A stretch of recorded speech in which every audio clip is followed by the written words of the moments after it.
My Life and Ethiopia's Progress. Chapter 27, about our arrangements for the appointment of bishops chosen from among the savants of Ethiopia. It does not appear to us likely that anyone doubts that Ethiopia, besides being a very large country, has lived steadfast in her Christianity from the 4th century up to the present time, some 1600 years. In any event, one can be easily convinced of this fact by reading Ethiopia's history. But when Ethiopia accepted Christianity, the seat of government and the principal city of the realm were at Aksum. Consequently, it was to that province of Aksum that one bishop only was appointed by the archbishop, who was the incumbent of the see of St. Mark at Alexandria. When he died, another would be substituted, but never were there appointed several bishops in accordance with the size of the country. Recently, in 1864, which is 1872 Gregorian calendar, during the reign of Emperor Yohannes, 4 Coptic Egyptian bishops had been appointed and eventually arrived in 1873, which is 1881 Gregorian calendar. The reason was that Emperor Yohannes, having enthroned King Menelik over Shoa and King Tekle Haimanot over Gojam, had intended to install his son Rasaraya as king of Bagmadev. He was then to retain 1 bishop for himself for the Tigray province, and to distribute 3 bishops to the 3 kings. But the 4th bishop died before reaching Aksum, while Rasaraya died before becoming king. So the emperor divided Ethiopia into 3 dioceses and assigned them to each of the 3 bishops. Thus the clergy were relieved of a tiring journey to the distant province, where 1 single bishop resided, in order to receive ordination as priest or deacon. When 2 of these 3 bishops died and were not replaced by others, there only remained Abuna Mateos for the whole of Ethiopia, and as his residence was in the capital Addis Ababa, members of the clergy who came from various provinces of Ethiopia to receive office of priest or deacon encountered great inconvenience and lived in a state of some turmoil. As we were aware of the great difficulties encountered by our members of clergy in this matter, we set down this our opinion in writing, with proper documentary support, to say that bishops should be appointed from among the savants of this country to tour their dioceses, preaching and conferring priesthood and deaconship. This was dispatched with the seal of Empress Zauditu and my own to the Orthodox Patriarch Abuna Yohannes at Alexandria. After Abuna Yohannes had examined the matter with his lucid mind, he was convinced that this was proper request, and consequently sent to us the following reply. If you choose 5 from among the Ethiopian savants and send them to us, it is our intention to appoint them as bishops. We shall, however, additionally dispatch a Coptic Egyptian bishop, who shall be primus amongst the Ethiopian bishops. And may you please appreciate this.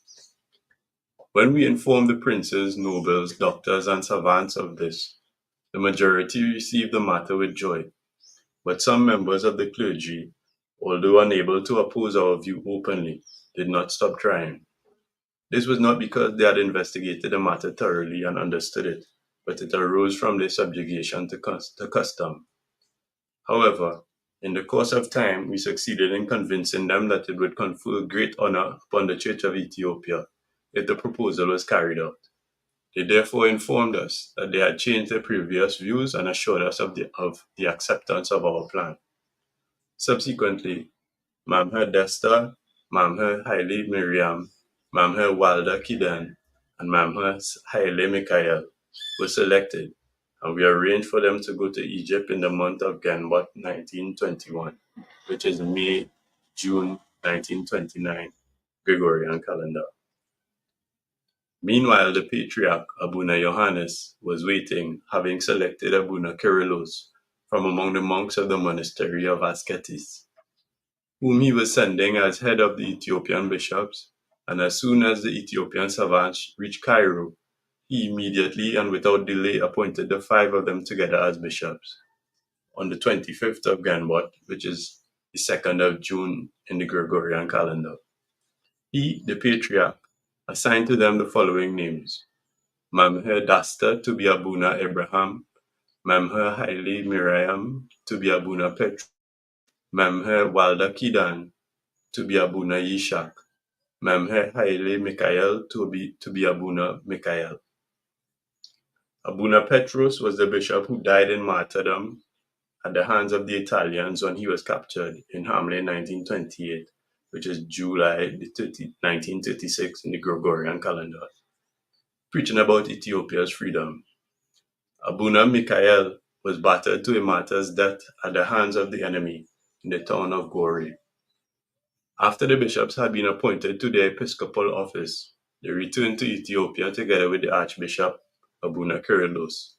Since we were convinced that this was an unprecedented event in Ethiopia, glorifying the Ethiopian Church, we arranged that upon their arrival at Addis Ababa, the princes and nobles and doctors and savants, as well as the priests of the various churches, should assemble en masse. Cannons were fired, and a ceremonial welcome was held in their honor. Thereupon, because we meant them to begin their work of education by touring their respective dioceses, we made the following dispositions. The Diocese of Archbishop Abuna Kyrillos is to include the whole of Shoa, the districts surrounding Addis Ababa, and added to this Hara and Arusi. For Abuna Abraham, Gojam and Begemede. For Abuna Yishak, Tigray, Lasta, and Wag, and all the surrounding districts. For Abuna Petrus, the entire province of Walo and Yaju. For Abuna Mikael, the areas called Kafa, Ilubabo, Walega, and the whole of western Ethiopia. The man who had been selected to be the sixth bishop was Ichage Gebra Menfas Kedus of Dabra Lebanos.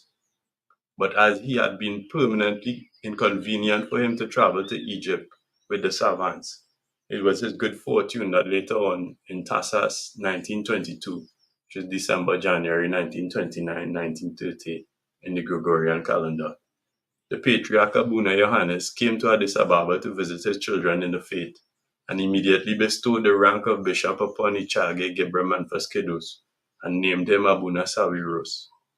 We assigned to him as his diocese the whole of southern Ethiopia.